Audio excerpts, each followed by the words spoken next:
Good morning, everybody. Hope everybody's fine on this Friday morning. Thank you all for coming to the talk. My name's Gareth. I'm the playtesting lead UX designer at Activision. And today's talk is Child's Play, playtesting with children in the world of Skylanders. Okay, so I'll give you guys a brief background about me. So I'm originally from Wales in the UK, which coincidentally is actually where this person is from, believe it or not. But I'm from up here, and he's from down there. So if you ever have anybody from down there come into your house, please make sure you lock all your silverware, things like that. Very, very unsavory characters. I have a PhD in virtual reality, design, development, and usability. This is back in the late 90s, early 2000s, when VR hardware tended to look like this. The future. There you go. Who needs Oculus? Hey, look at that. Those things weighed so much. I moved into web usability, web design, web consulting, but then moved back into games, worked in a games company in New Zealand at the time called She Interactive, now Pickpock. Worked on games like Shatter, Speed Racer, and Grip Shift. Now at Activision, where I predominantly work on Skylanders, Call of Duty, Spider-Man, Shattered Dimensions, and amongst others. Okay, cool. So, the plan. I'm going to take a look at what we did. This is like a number of studies we performed, this kind of thing. Then we're going to show about how do you go about collecting data from children. How is this different than collecting data from adults? Then we're going to take a look at the studies we performed. I'm going to show you guys some juicy examples of things that didn't go quite according to plan. And then finally, I'm going to bring it all to an end. Cool. So, what we did.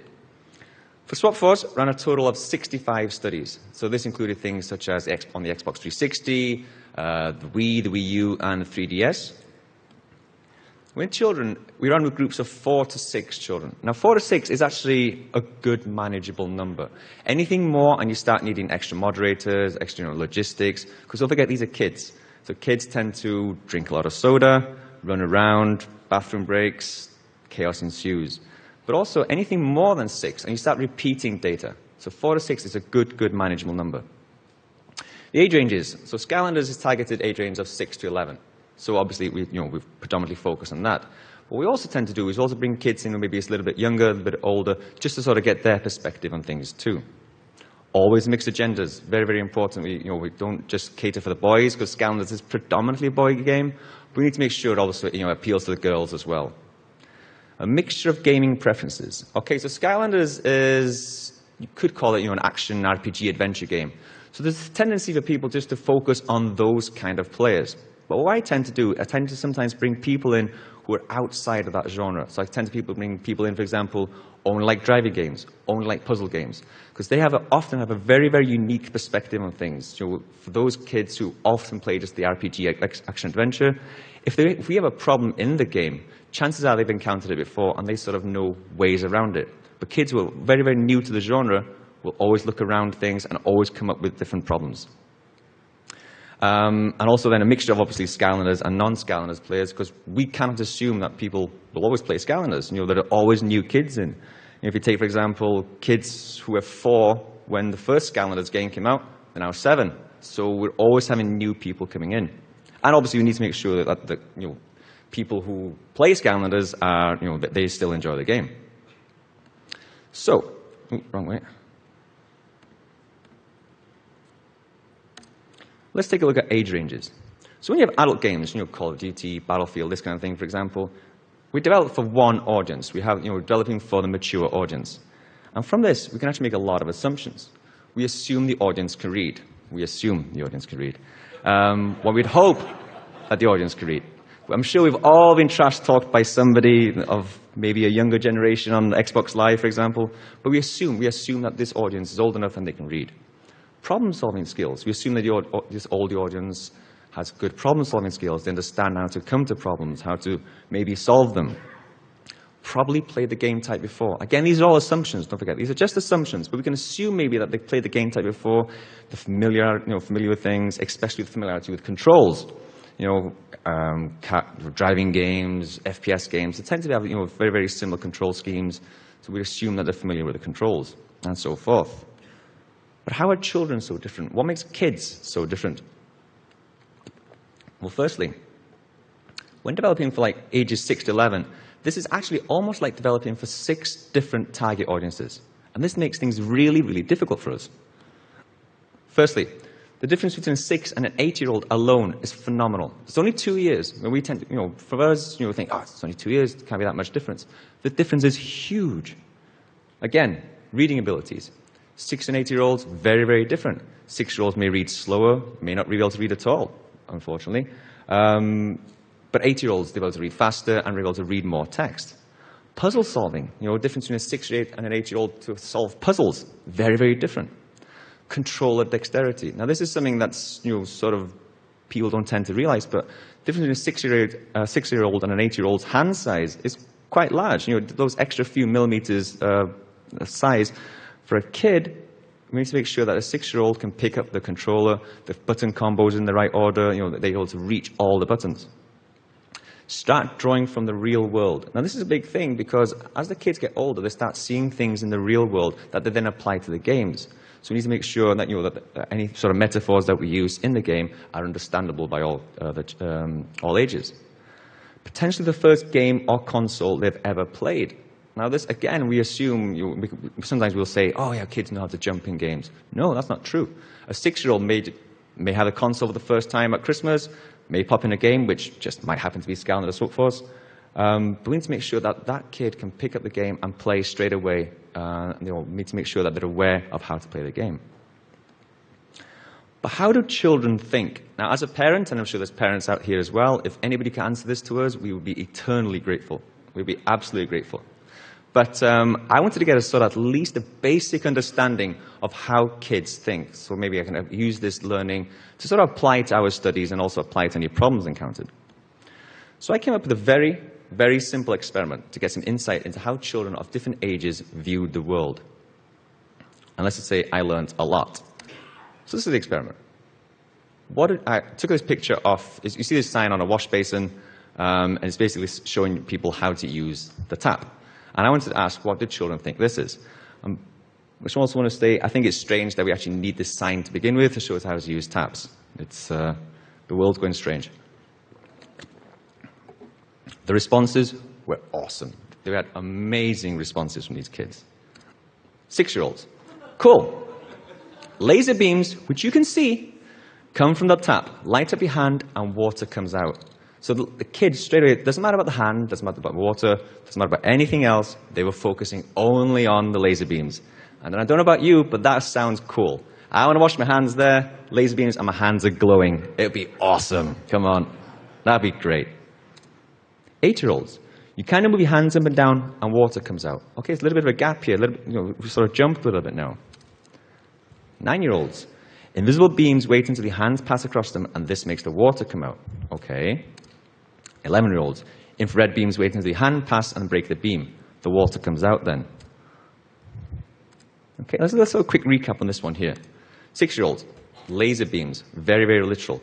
Doesn't matter about the goal, doesn't matter about the objective, focusing on the bright and the shiny. For them, the laser beams are the most important part.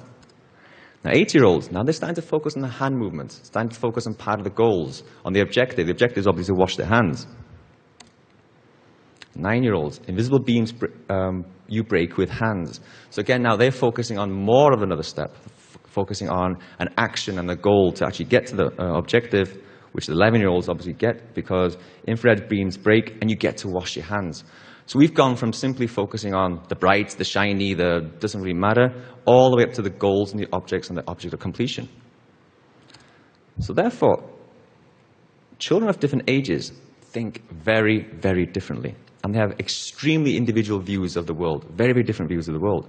But also this means that how they approach problems potentially differs. So we need to bear this in mind when we're developing games with children. How a child approaches a different, unique situation is going to be different depending on the age. Younger, for example, maybe they're going to be focused more on the bright, on the shiny aspects. And we need to bear this in mind when we're developing. Now, there's a tendency also to group all kids together. The first thing people say is, oh, I'm making a game for kids. Cool, but how old are the kids going to be? We need to make sure we're aware of this. Now again, this sounds all obvious, but we always forget. We often always tend to forget this. So what does this mean? Well, when creating a game for children, you can assume very, very little. And this, of course, equals very unhappy developers. Very, very unhappy. So, how do we go about collecting data from children? How do you get that, ask questions? How do you go about collecting data? Well, the methods we use, firstly, questioning observation. For me, it's still the best way. Still the best way of getting the best information from a child, questioning and observation. Now, ratings are still useful. Still useful to get that quantitative data, still good to get that number. It's very, very useful. But the other question we have to ask is, how do you do all this with kids? How do you do these two simple things with children? So let's go right back to the beginning. How do we ask questions? Again, you're going to start thinking to yourself, that's pretty obvious. We all know how to ask questions. But the first thing you need to think of with a kid is that we often ask questions within questions. As soon as you do that with a child, it's all going to go wrong. But we need to do one more thing before that, though. We need to get out of the same level as the child. Now, there's nothing worse from a kid's perspective than somebody standing behind them saying, so please, Jimmy, tell me exactly what is going on here. Immediately, they're going to get closed. They're going to get withdrawn, and they're not going to be more open to you. So what this means, you're going to have to kneel down next to them, be at the same eye level as the user. This immediately makes them feel more at ease. And you're going to turn around to them, you're going to look at them in the eye and ask them, hey, so what's going on here? They're immediately going to open up. They're going to be more willing to answer your questions. It makes them feel much, much more at ease. Ask questions that you know are wrong. You're going to learn so much from this. So what I tend to do is when there's a problem coming up in a situation and kids need to do something in a certain steps, so just say the step is A, B, and C. I'll sort of mix it up and ask them, oh, so you need to do it this way, right? So I'll do A, C, and B, for example. Now, if the kid says, yeah, that's how you do it, straight away we know there's a problem somewhere along the way. And we're starting to get into the nitty-gritty of why the problem is there. But if the kid says, no, you need to do A, B, and C instead, so they know the steps right, but there's still a problem, then we know the problem is somewhere else. And the overall goal of this is just to make sure that we're drilling down to actually get into the nitty-gritty of actually why and what's causing the problem. Make sure questions are short and succinct. Again, this sounds obvious, but there's a very tendency to actually just come up with a question and wrap a question within a question. But the questions have to be short, have to be direct and to the point. Something such as, so what's going on here? Now, the other thing you need to also bear in mind is that if kids are having problems, just say they're struggling over an area for like 5, 6, 7 minutes, they're having a problem, literally just ask them, what's the problem here? Now, people are going to say, well, that's very, very leading. You're sort of leading the kid into say, surely there's a problem. But sometimes a cigar is just a cigar. If there's a problem, there's a problem. They know it and you know it. Just ask them. Continually observe. For me, this is extremely important. Not only observing the kid looking at playing the game and interacting with the game, you want to watch the kids interacting with one another. So in our labs, we have kids come in, and they're sitting next to one another. Now what's going to happen is that if one kid has a problem and another kid tends to have a problem at the same time, they're going to start talking to one another. Listen to how they talk. What are they saying to one another? Are they going to start explaining how they do things? Are they going to start showing one another, no, you need to do this instead? Cool, you're going to learn so much just by listening to the kids talking to one another. Okay, ratings. For me, still useful. Still a useful way of collecting data, especially from kids. Traditional one, the Likert scale. There's one here, obviously from 5 to 1, very interested, somewhat interested, this kind of thing. Pretty good at collecting quantitative data. But for me, this just isn't so good with kids. So, child version. Numerous versions out there, and it's often tend to be sort of visual-based. So in this example here, 1 obviously is really, really happy, really positive. 7 is not so happy at all. Another version I've used along the way is one where you interview kids beforehand, and you ask them things such as, so you apply food to a number. So in this, 1 would be chocolate cake mixed with chocolate, deep fried in chocolate, and 7 would be vomit pie with cat hair, for example. So then the idea is that the kids can associate what they like and what they don't like to a number. But still somewhat better, but it has the exact same problems in that children tend to find it difficult to tell the difference between these. Very, very difficult for a kid to know the difference between 2 and 3 or 5 and 6. But also what we've also found is that to some extent these two, kids tend to find it difficult to actually pick a number, no matter if you add any visuals to it. They tend to find it difficult to actually pinpoint really, really quickly how they feel about a level or how they feel about anything. So, my approach. Firstly, let's get rid of all the unnecessary stuff. So we just have 3 things. Cool.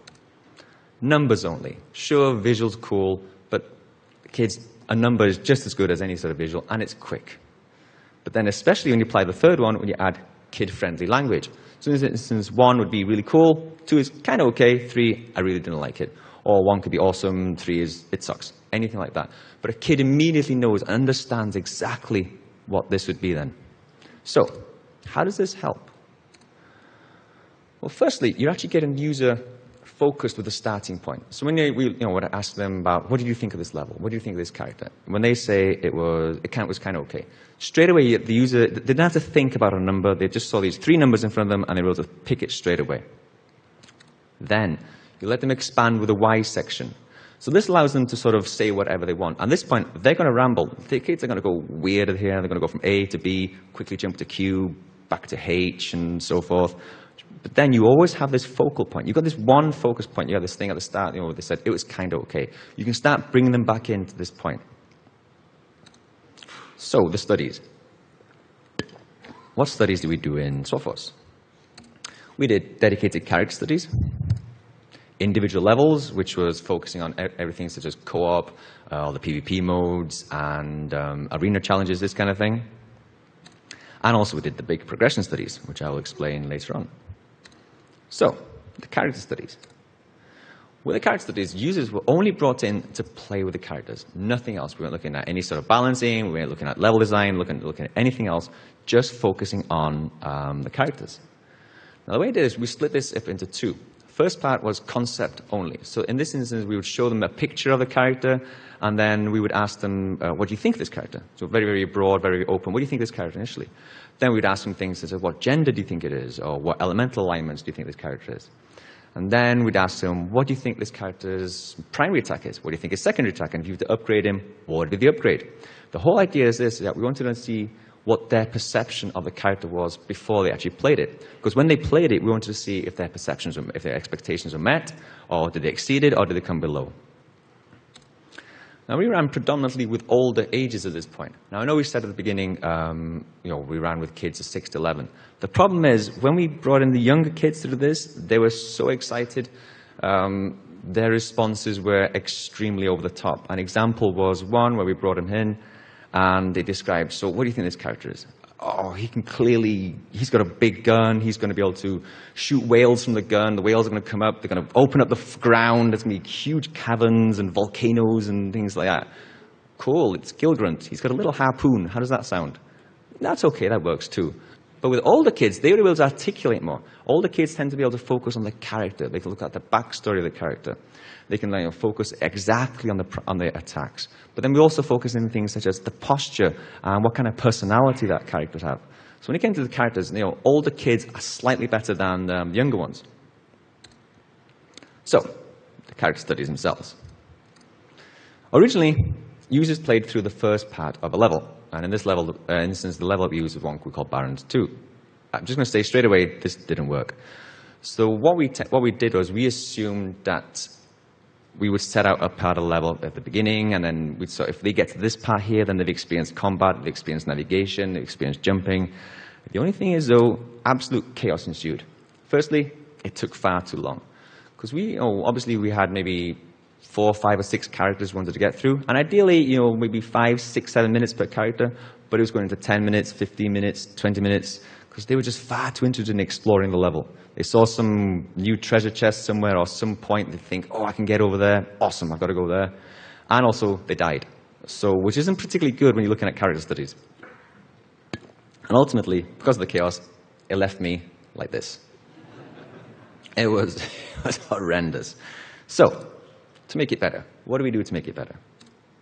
So, we created a dedicated character level to ensure that users always had the same experience. And more importantly, to help my sanity.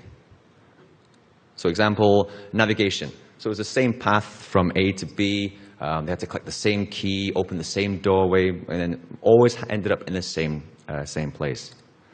Combat. The same number, the same types of enemies were always faced, and of course, we made sure that they couldn't really die. Jumping. Always the same platforms as well. Always in the same orientation, always in the same place. Again, making sure that if they did fail, cool, they could just go around and carry on doing it again. So, I'm going to show you guys some character problems we encountered during the studies.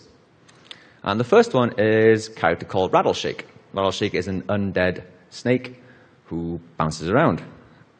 So the problems. First problem, jump backwards when pressing B. Okay, what this means is his secondary attack, when you press B, he would sort of leave an undead snake on the ground, and then he would leap backwards. Now, from a kid's perspective, it was chaos. They fell off ledges, they were moving away from the enemies. This was a huge thing. Kids always wanted to go forward. So if they were in an arena mode area, it doesn't matter if they were just ran in circles, anytime the character moved backwards was always seen in a hugely negative light. It always felt unexpected, but also kids jumped into enemies when they weren't really expecting it. So from that perspective, it just wasn't exactly how the user wanted. Originally, he fired little snakes. And this is when this problem first arose, we were sort of really, really stumped and really, really shocked, because from a user's perspective, it felt completely wrong. The first thing the kids did is they put their hands up and said, "Excuse me, this is a snake." Yes. He fires little snakes. Yes. The first thing the kid said was, "Why is he shooting his children? Why is he shooting his children?" And we were completely blown away by this. Yes, he's shooting his children. We are bad people. I'm really, really sorry. It was, but then little things like that, finding out during the studies was a real shock. And it was awesome at the same time, but it was a real shock. So hopefully I can show you this in motion. Go. Awesome. Which one? See the character jumps backwards. Oh, you stop. Stop. Yeah, so here, as you can tell, imagine this character, you're in a platform area, you see some enemies in the distance, and the kids think, "Oh, I can kill those enemies from here." They press the wrong button, they jump off, they jump backwards, fall off ledges, didn't like it. So how did this character fare? Okay, trying to be diplomatic here, but let's be honest. He was initially the worst character we ever playtested. Everybody hated this character. Now, 6 to 8-year-olds, they always had issues. They were just unable to adapt to this B attack. They just weren't unable to adapt to the fact that this character would go backwards instead of forwards. Now, 9 to 11-year-olds, they're sort of unable to adapt, but they always continually forget about this backward jump. So they may accidentally press the B and accidentally fall off the ledges. And of course, the whole horrendous nightmare that we instilled, that we were shooting the little snakes away, that just creeped the kids out from the very, very beginning. Continually scored low. In our 3-point scale, we should have had an extra one, which is the absolute hatred. They just did not like this character. So, unfortunately, poor Rattle Shake. Poor Rattle Shake. So, the fixes. What do we do to fix this character? So during the studies, obviously, we were able to sort of fine-tune these characters and sort of come up with little solutions to the problems. So firstly, we modified his B attack to a simple swipe. So he stays in one place and swipes his tail. Cool. He now fires venom and one massive snake as a power-up. So we would ask the kids about this. So how do you feel about this? What do you mean? He's still shooting a snake. That's fine. Because what they saw is that because he's shooting venom and then using the big snake as a power-up, for them, the snake was coming from the weapon and not the character, which is awesome, which is exactly what we were after. So they still, we still thought kids a little bit sadistic because they don't mind that he's shooting a big snake, but as long as it's coming from the gun, it was fine. And after changes, he became our favorite character. Kids always wanted to play with this character. Rattle Shake, everyone wanted to do some variation of Rattle Shake they wanted to play. And let's have a look at the fix in motion. There's a snake. Nice. So, I'm going to show you guys another character now. This one's called Trap Shadow. Now, the problems with Trap Shadow, things with Trap Shadow is that the concept was strong. People loved the concept of this character. They liked the image, and we thought this character was a really, really strong character. But this was not met when playing the game. Everybody always thought this character was really, really weak. They were unable to control this trap attack. And the way the trap attack was, you'd hold down the Y button, and this would bring out an arc. And at the end of the arc, there'd be like a reticule, and the reticule would sort of pop up, and then the enemies would get trapped. Cool. Confusing stealth mode. So the way originally the stealth mode was carried out, this would be tied to the secondary attack. You shoot out little darts then would lay down sort of an inky substance on the floor. The character would then have to walk into the inky substance, and then he becomes stealthy. Cool. Problem is, from a kid's perspective, that's actually really difficult to pull off from a 6-year-old's perspective and 7-year-old. Because you can imagine that there's a group of enemies up there and there's a group of enemies here. So what they were trying to do was use the primary attack on this first lot, maybe then quickly become stealthy and go into the second lot. But there's so many steps to get to that one point, kids were just getting muddled and they were just getting confused. And also, at the same time, once they'd laid down all the sort of spiky black things that on the floor, they try to run into it, they maybe get attacked by the enemies, and it was just not fun. So let's look at this one in motion. So hold down Y. So this is the initial attack, using Inky. Little photobomb. And then move your joystick around. I love that kid's expression. He's clearly enjoying himself until the moments when he goes all stealthy and he's wondering, what the hell is going on here? But what happened here is that, so as the little inky things on the floor, that they're spiking around, a tiny pixel touched the character. And then he's obviously gone into stealth mode, but the kids had no idea what just happened. So how did this character fare? Okay. This one was one of those low-scoring characters from the onset. It was one of those characters where it was kind of okay, I don't really like it. 6 to 8-year-olds, just unable to initiate a stealth attack. Just always having problems initiating a stealth attack. Always getting attacked when trying to initiate it. 9 to 11-year-olds, this is interesting. They just felt that the character was weak, and they also forgot how to initiate the stealth attack. So how do we fix this guy? So the guys who fixed this, the first fix is sneaky but awesome. We simply made his attacks look powerful. That's all they did. So initially he did 10 damage. He still does 10 damage. But we made his attacks look powerful. We made claw marks in the air, and then the tips of his claws would maybe look a little bit whiter. And after that, users thought he was actually overpowered, which is awesome. You know, it's fine. You know, kids would say, hey, this guy feels really, really strong now, and maybe is he too strong? Yes, he's far too strong. Yes, yes, yes. Even though he does exactly the same amount of damage as he did before. But we were playing on the perception. Obviously, when they saw the images of the character to begin with, you thought, hey, this guy looks powerful. We played on that perception. We played on that, that feeling that he was going to be a strong character. We increased the speed of controlling the trap. So during the studies, we were able to refine the speed and the way the trap moved around the screen. Made sure that, it took about 2 or 3 iterations, but they got it right. And they simplified the stealth mode, so all you need to do now is hold the button down and you go into stealth mode. So hopefully I can show you this one in motion. You see the claw mark?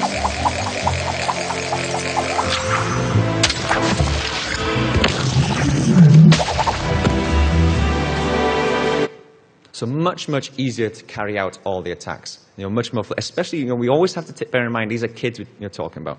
So we need to make sure the character flows and they can move from one attack to another seamlessly.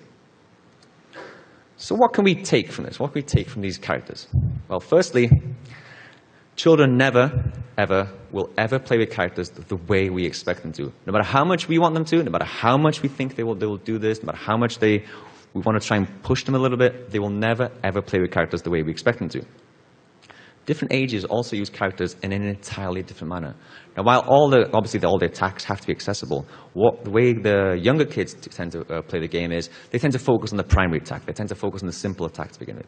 But the older kids then try to focus on adding strategy, adding other things to the whole play variety. So then they will start using more of the upgrades, start using more of the secondary attacks.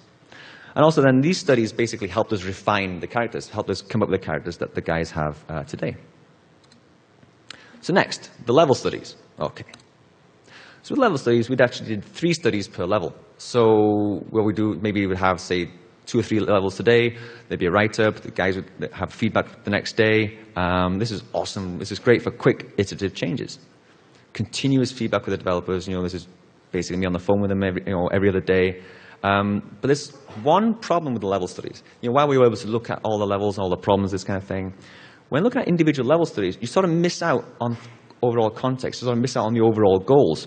And we made a lot of assumptions. So one of the assumptions we made was, for example, if a character had reached into the game, say level 7 or 8 in the game, we sort of assumed, oh, well, maybe they'd have this higher level, then we assume that maybe they've got this sort of power-up. The problem is, what we found in some of the later studies is that kids tend to focus only on one character until that character dies, which then obviously causes problems. which I'm now going to explain now in the progression studies. So the progression studies, these are fun. These are fun because progression study kids come in for up to 5 days and play as much of the game as possible. So they're here for 3 hours at a time, from Monday to Friday, and they play through the game. What we'll also do is sometimes we'll have 2 sessions a day. So there'll be a session in the morning, a session in the evening, and then the kids go through all the day. Yeah, that leaves me really, really happy. But anyway, let's get some water. So the 5 progression studies in total. And after each level, kids are asked to score the game. You know, the really cool, kind of okay, and didn't like it. So there's a tendency here, you know, you may want to get as much information as possible. You may want to, you know, with a survey, collect as much data as possible here. But we also didn't want to break the sense of immersion. We also wanted to get kids just to, you know, be in the game all the time. So simply asking, really cool, kind of okay, didn't like it, with a little why section. But at the end of each day, we then give them a sort of bigger surveys, things such as, can you tell us 3 things you liked about the game, 3 things you didn't like about the game, how were the controls, what was it difficult, and so forth. So, the results of the first progression study. Yeah, it didn't go well. It didn't go well at all. Cool. So here's a little graph. Number of users said the level was really cool. So this is from the first tutorial levels, and cool. Starts off really well. Looks like people are enjoying it. Nice. Uh-oh. Then we go down. What happened here is that out of those 2 kids who didn't like it, one said it's kind of okay, and one said, yeah, I don't like it at all. I don't like it. Somewhat better. In this instance, now the kid who said it was kind of okay now said he really liked it, and the one said who didn't like it at all now said it's kind of okay. And that actually has an implication for what I'm going to show you guys later on as well. But let's cut a long story short. This is how people viewed Swap Force at the very, very first playthrough. And this is the kind of graph, if you have stocks and shares that looks like this, people are going to be jumping out of windows. You know, this is, and also there's a couple of levels knocked off at the end. Basically, it's just a flat line. No, but it was very, very, very, yeah, the downward graph of despair is the perfect name for it. So what caused this? What was the cause for this sort of lack of enjoyment in our game? Variety of things. Firstly, confusing and unclear objectives. This was a big thing. So the way it works is that after coming from each level, they would then go into the hub. In the hub, they were then asked to go you have to go and talk to somebody, but they couldn't find that somebody. They would get lost, and then they were told, right, you need to go and do this in the next level. So they go back into the next level, no idea what to do or where to go. Huge, huge thing. Difficulty spikes. Now again, as I was mentioning briefly just previously in the level studies, this came pretty much because of the assumptions we made. You know, we assumed that kids would have reach a certain level with a character. But what we were finding is that they would maybe play only with Blast Zone, or they played only with Washbuckler. And when that character died, just say they're at level 8 in the game, they put on Stealth Elf or another character who's level 1, bang, chances are he's going to die pretty much straight away. And also there was just really, really complicated puzzles. This actually had a really, really strong impact on the team's morale. You know, not only at Vicarious Visions, but also at Activision. You know, we've worked, you know, a year and a half on the game, and the first proper playthrough, and the kids really, really, really didn't like our game. So obviously people are asking, well, what the hell are we going to do? But in this instance, I'm saying, no, this is awesome. And then the first response I got was, how the hell is this awesome? But it's perfect. It's better to find out these 100, 200 issues now than, say, a couple of days after the game's been released when there's nothing we can do about it. So, I'm going to show you guys a couple of puzzle examples now that we found during the studies. So this is from the level called Frostguard 2. And the puzzle here. Okay, the goal's here. So you have to position the crystal onto the central pad using these push blocks as blockers, which then you can then actually melt the ice and free the snowman. So how did children approach this? How do kids approach this puzzle? Yeah. 6 to 7-year-olds. Straight to the crystal, no idea where to put it, excuse me, no idea the overall goal, doesn't matter. They spent maybe 4, 5, 6 minutes pushing this crystal around in this puzzle, no idea what to do. So remember those shiny laser beams? Exactly the same kind of problem here. Now 8 to 10-year-olds, they knew the push blocks did something. They were starting to think, okay, I need to do something with the push blocks. 11-year-olds, they knew what to do. But they were just unable to figure out. Most did eventually, but they just had that problem. So I'm going to show you guys now an example of this in motion. Yeah.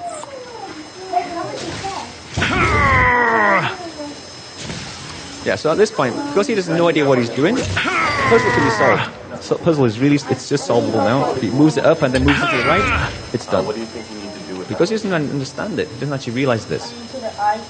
Right. So, time passes. 2 minutes, 55 seconds later. Now you can use that wheel to turn the light. Yes, look at this guy's face. Now, believe it or not, this kid is actually, even though he looks old enough to shave, he is only 8 years old. But look at his face. How happy does that guy look? He cannot wait to jump back into the game and go and play.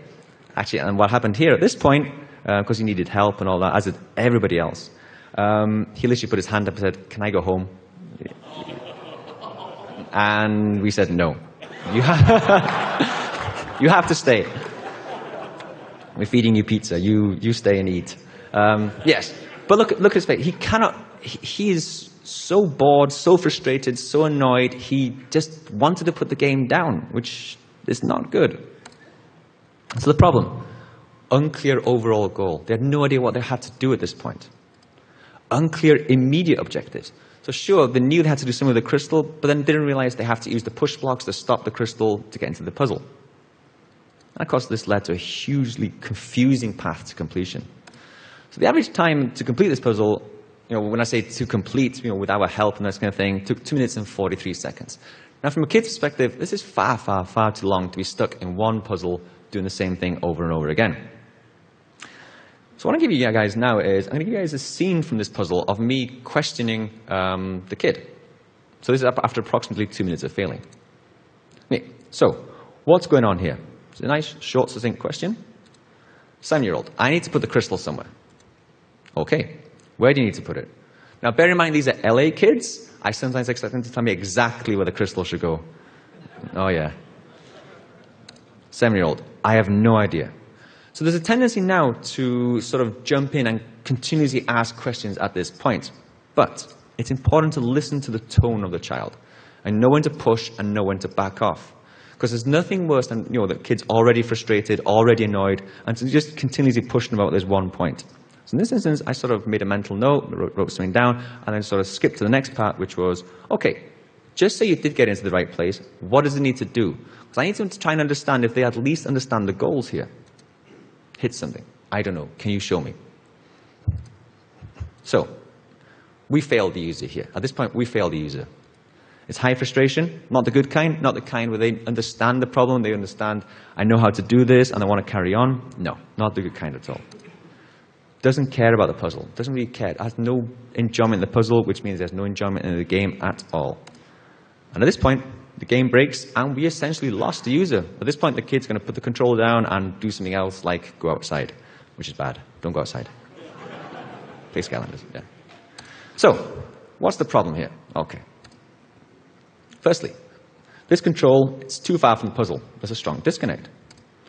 But also, when the user actually moves to the puzzles, initially when, obviously, they've come to the puzzle here, when they move up to the crystal puzzle itself, this happens. The control is off screen. So the user actually forgets it exists. And they're just focusing now on the crystals and the blocks. We had kids, in this point now, the crystal would be on the pad, they could figure it out. But because that control was off screen, no idea what to do. Problem 2. This disc is colored white. So there's actually no sense that it belongs to the puzzle.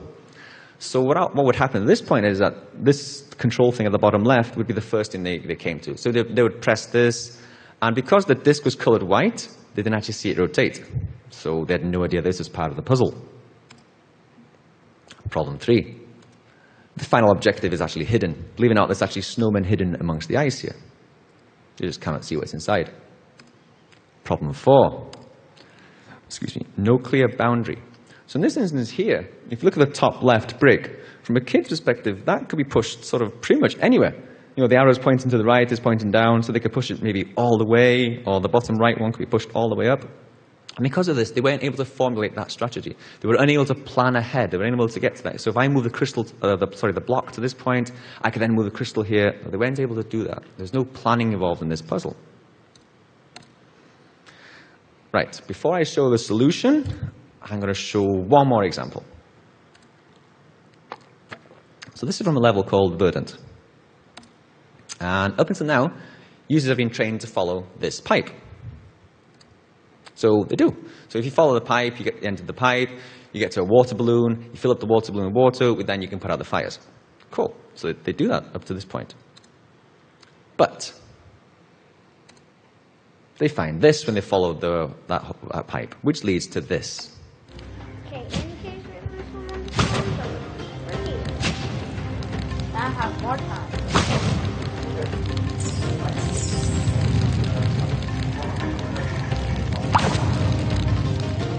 Where else can I go? Oh, Okay, there's an unjumpable ledge there, so they can't jump over.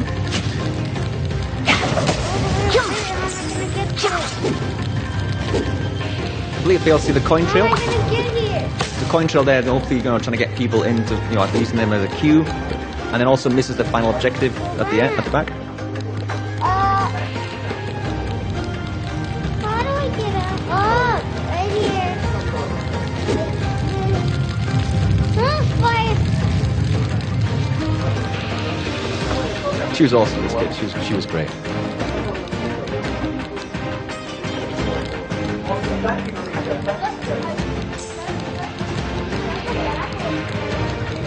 And in about 3, 2, 1.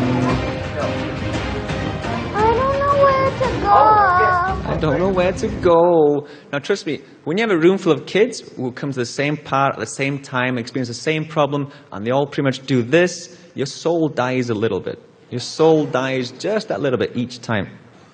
But this is a classic case here. What's happening is, obviously, she's following the pipe, and she's been taught to follow the pipe at this point. But because it doesn't lead anywhere, it's a classic case of tunnel vision coming in now. She's not seeing anything else around her. So everybody had this problem. How do they approach it? How do kids approach this problem? In this instance, all ages had the same problems. Every single one of them. So all the users, they sort of realized that, okay, I must be doing something wrong here. There must be something else I need to do. But if you think about it, that's not really good enough. Because we can't make that assumption that even older kids are going to get our puzzle. And in this instance, it's not a puzzle really, it's just a lesson in frustration. So what's wrong here? Okay. Firstly, we actually need to take a step back to here. This is actually the culprit, because this is the entrance they actually needed to take. So we've taught them to follow the pipe all along, and then we're going through in this little sneaky thing here. Yeah. So now the other problems. Okay, if they'd have gone through the other door, they'd have come out through this door. But they didn't realize that this was actually a door. Because they were following the pipe all along, they didn't actually realize that this was actually the correct doorway. Failed to see the coin trail in the distance. So obviously, the coins are quite small, hidden by the smoke, so just don't see it. And the final objective is, of course, completely hidden. Yes.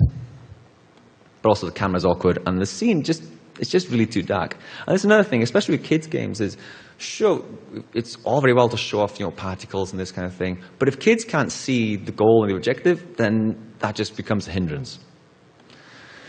So this, along with all the other problems, resulted in there'd be a shitstorm ruin. Oh yes. I love that guy. So can we fix it? Sure, we'll give it a go. So, the ice puzzle first. Before the fix, this is what the ice puzzle looked like before we actually did anything to it. And this is the ice puzzle after. Okay, it's a little bit different. 1, the control is much closer now to the puzzle itself, so it's always there for them. It's physically connected to the disc. You cannot believe how much this actually influenced the kids.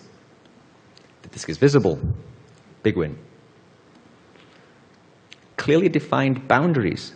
So now you can tell that this ice is actually separate from the other ice. So the kids always knew that this area was the puzzle and this area was the puzzle alone. And finally, of course, a little bit difficult to tell here, but you actually see the snowman outlines inside the ice. Now verdant. Before. After. Okay, it looks a little bit different. 1. There's a path. The path there is much clearer, so the kids can actually see, okay, maybe there's an alternative to where I'm going. 2, there's a guard ray and arrow always above the objective. 3, the wall has been knocked down. Now, one of the fixes, we'd been toying with maybe was like, well, let's just put the pipe into the other doorway. But the problem is with that, limiting any sort of exploration. We want kids to be open. We want kids to explore the world. So we want them to make mistakes, but we want them to be able to get out of that mistake as well. So the guys at VV decided, let's just knock down the wall so the kids come to the wrong place, they can explore, and they can just carry on. And finally, also, the camera is much better positioned, and the scene is just overall clearer. So, time to complete puzzles after the fix. Ice puzzle, we went down to 1 minute and 12 seconds. Now, from a kid's perspective, this is still kind of long. This is still kind of a long puzzle. But because they all knew what to do, even from 6-year-old up to 60, for them it was a good challenge. And because it was a good challenge, because they were having fun, that's the big part. Verdant, it was immediate. Everybody got this straight away. Now, these fixes give clear objectives, and we give the user choices. It's really, really important that the kids are able to feel, I can do this or I can do that. We remove frustration, which ultimately increases enjoyment. And of course, this is the ultimate goal that we do. For whenever game we make, be it for children or adults, this is our ultimate goal. We have to increase enjoyment.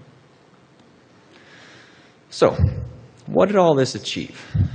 Well, we worked extremely closely with the development team, really close. And this included things such as constant phone calls, emails, and me bugging the crap out of them.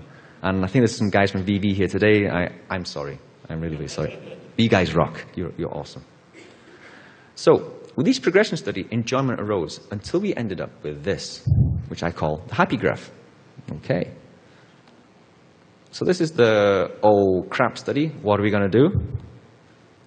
Study 2, huge difference. Made a lot of fixes, a lot of changes. Enjoyment, massive, massive leap. Progression study 3, a little bit of a leap still. What you're going to find is, especially with kids' games, is that as you fix problems, fixing problems opens up more problems. Because the thing is, though, what happened is that problems that weren't accessible before are now accessible because you've actually fixed parts beforehand. So they can now get to those other problems. Number 4, so there's a little bit of a dip here. And the problem is here we actually made changes to one of the boss battles. And what we find, especially with kids' games, is that when a level is viewed negatively, it takes at least 2 levels to sort of get the game back up to enjoyment. So kids who maybe said, I didn't really like it, would then go up to kind of okay, whereas kind of okay would sort of jump up to I really like it.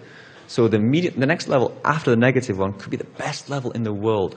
But that negative feeling from the previous level is going to actually have a negative impact on that level too.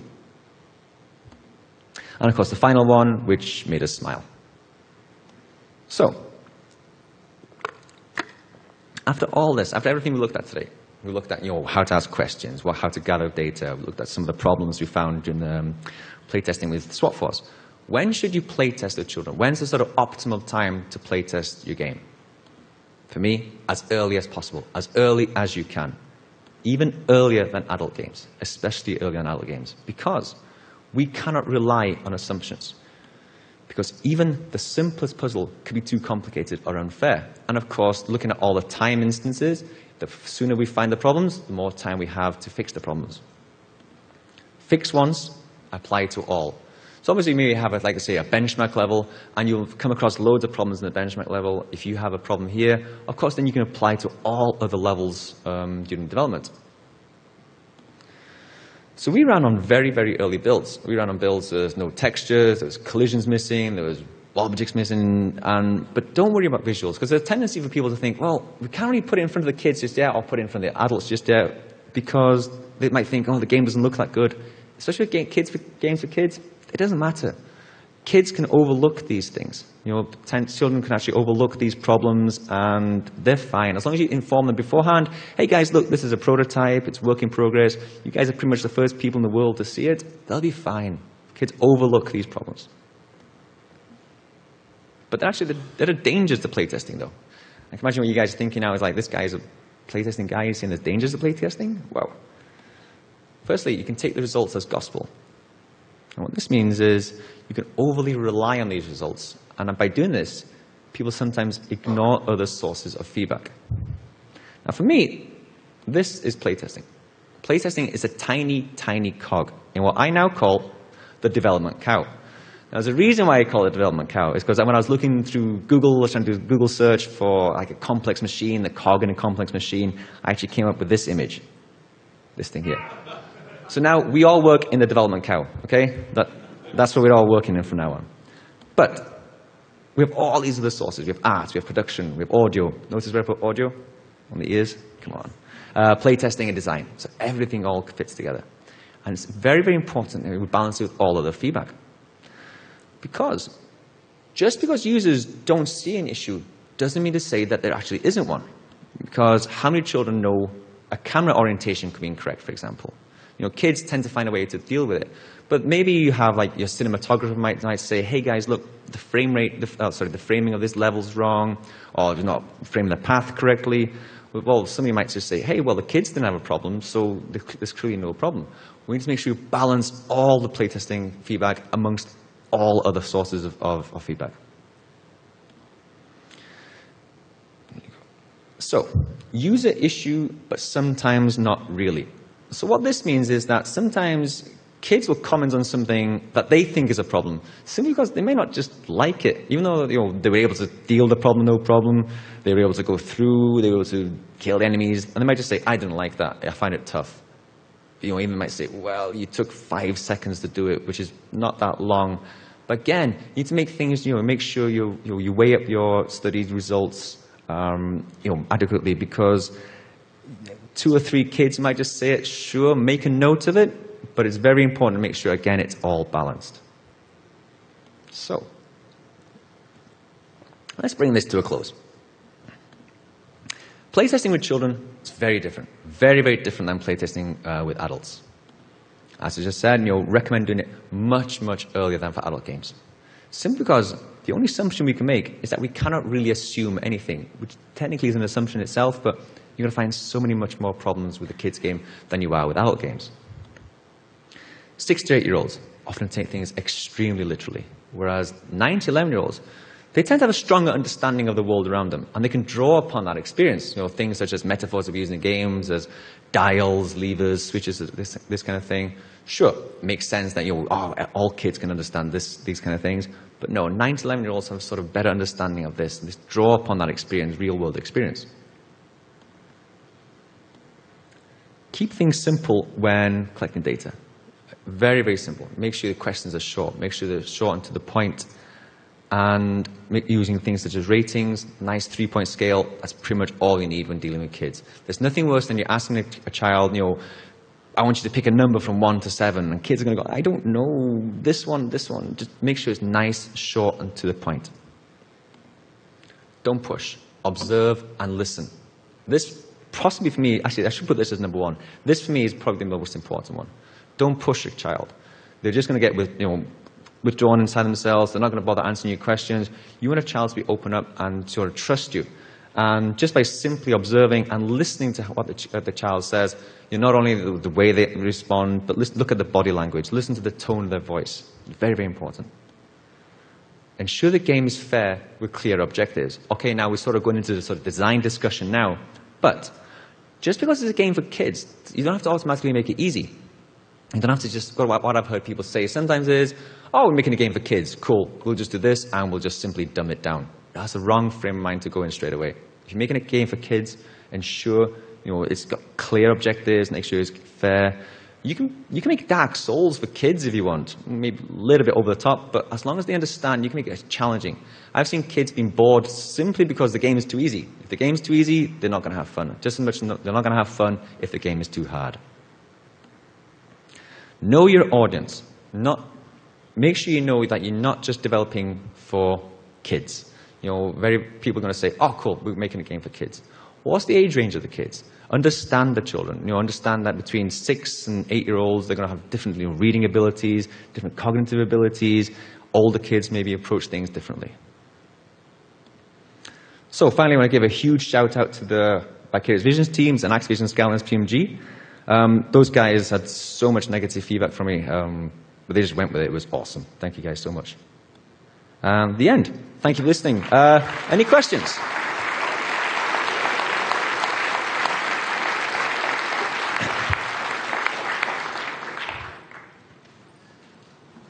Yes, I've playtested some games with kids, and one thing I'm glad I didn't have to deal with is multiple difficulty levels.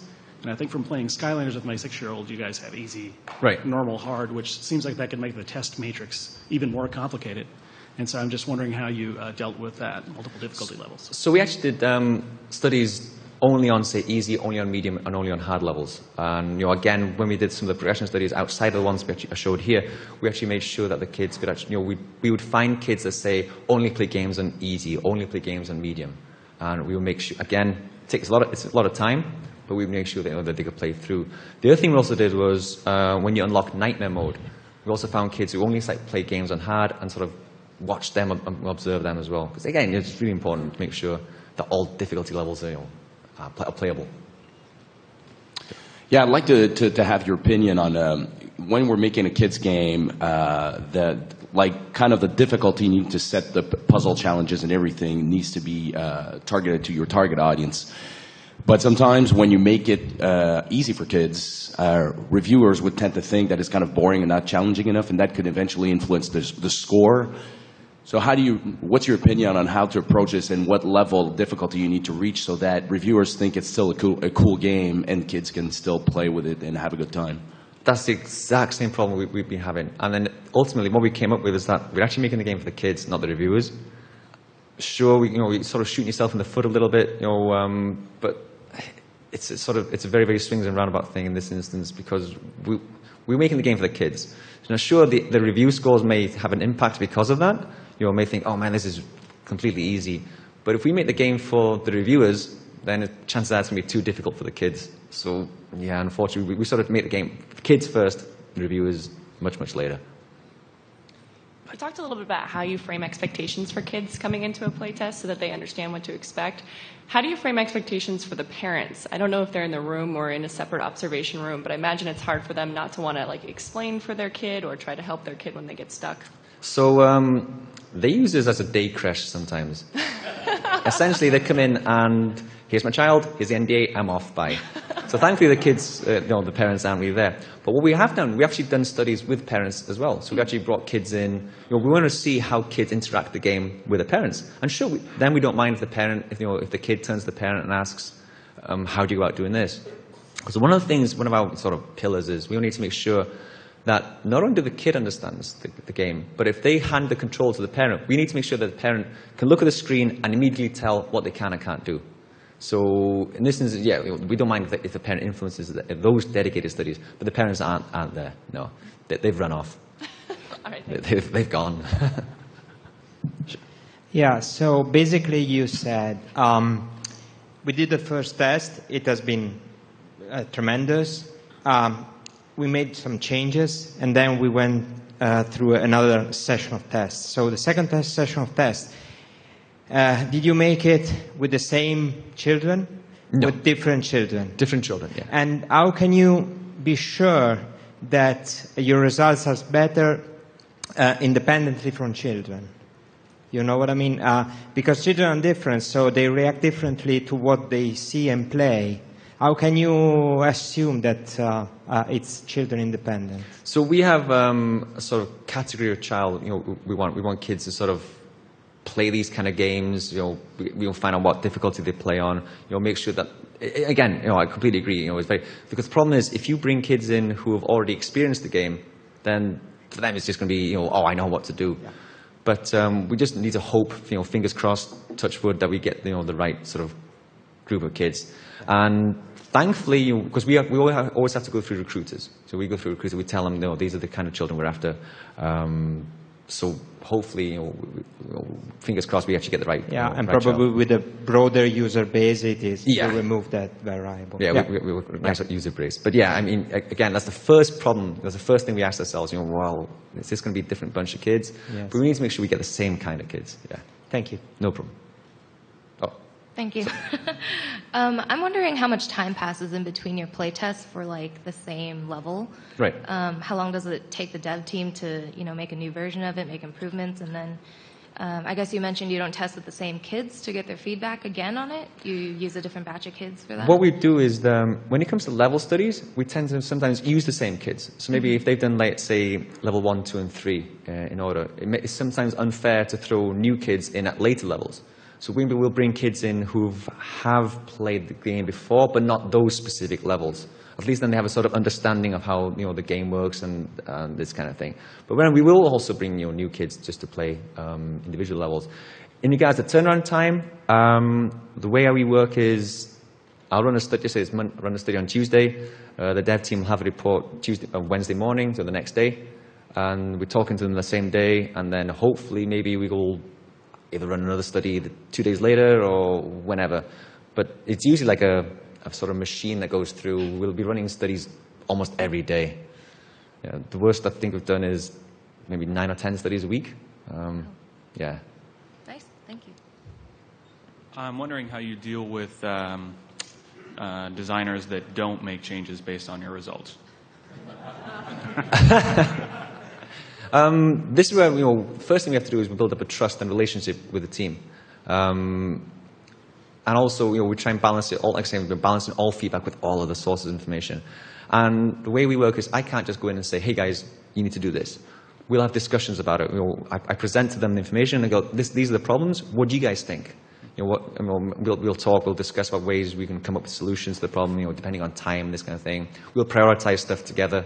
So we always make sure that we're working together. Is the main thing. To be able to go in and just say, hey guys, it's all wrong. That's the wrong way of doing it. Just make sure we're nice. We're talking about things.